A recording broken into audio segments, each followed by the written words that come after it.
The night of the award ceremony was supposed to be one of the proudest moments of my life. My wife, Claire, had spent years building her reputation at her company. Late nights, missed dinners, weekends on the laptop. I always told her that her hard work would be recognized one day, and finally, it was. She had been nominated for Employee of the Year at her firm's annual gala.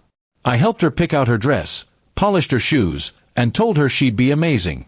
I even took a day off work just to be there. She smiled, kissed my cheek, and said, "You're always my biggest support, aren't you?" That moment felt genuine, warm, like the old days before her career had taken over our time together. The ballroom was full of elegant people and polished laughter. Music played softly in the background as waiters carried trays of sparkling drinks.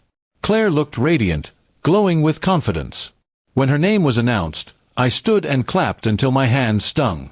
I was so proud I could barely sit still.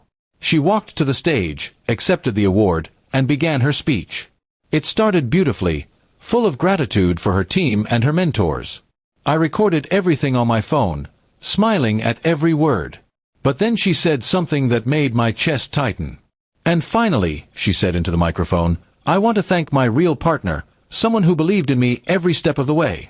Without your support, I wouldn't be here." I waited for her to look in my direction, but she didn't. Instead, she looked across the room, at her colleague, Evan, the project manager she had mentioned so often. He smiled back at her and raised his glass. People clapped. I felt the air leave my lungs. For a few seconds, I didn't know how to react. Maybe she meant professional partner, I told myself.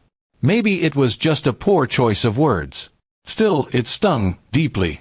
I forced a smile for the crowd, though inside, I felt invisible. After the speech, she came back to our table, flushed with excitement. "How did I do?" she asked. I managed a soft, "You were great." She started mingling again, surrounded by co-workers who praised her brilliance. I sat quietly, sipping my drink, wondering when exactly she had stopped seeing me as part of her story. When we got home later that night, I said nothing. I just congratulated her again and went to bed early. But the silence between us felt heavier than ever. The next morning, she left for the office early, saying she had to meet the CEO for a follow-up interview about her promotion. That afternoon, my phone rang. It was the CEO himself, Mr. Bennett. I'd met him once at a company event, so I was surprised. His voice was polite but serious. "Mr. Lewis," he said, "I just wanted to reach out personally. We're incredibly sorry for what happened last night." I asked what he meant. He sighed. There was a misunderstanding during Claire's speech. Several people thought she was referring to a personal relationship with her colleague. HR has already clarified it was a work partnership, but it caused some internal concern. "I thought you deserved to know, as her husband." For a moment, I didn't know whether to feel angry or relieved. I thanked him for calling. After hanging up, I sat quietly, realizing how something said carelessly in front of others could shake trust that took years to build. When Claire came home that evening, she looked exhausted. "You talked to Mr. Bennett, didn't you?" she asked. I nodded. She sighed and sat beside me. "I didn't mean to embarrass you." I was nervous and spoke without thinking. When I said real partner, I meant in the sense of teamwork, not. Her voice trailed off. I listened, really listened. She wasn't defensive, just regretful.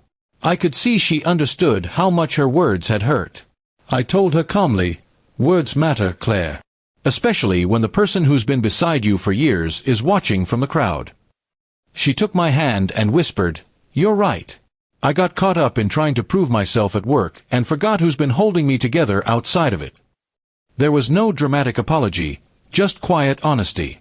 In the weeks that followed, she changed, slowly, but genuinely. She began leaving her phone in another room during dinner, started saying "we" more often, and made time for small things again. Walks, laughter, quiet talks before bed. The award still sits on our shelf, but not as a reminder of that awkward night. It stands as a turning point. The moment she realized success means nothing if you forget who celebrates it with you. Sometimes, love doesn't end in storms or betrayal. It drifts apart through carelessness, until a single wake-up call reminds you what really matters. And in our case, that call didn't come from a fight or a letter. It came from her own CEO, reminding us both that recognition means little without respect.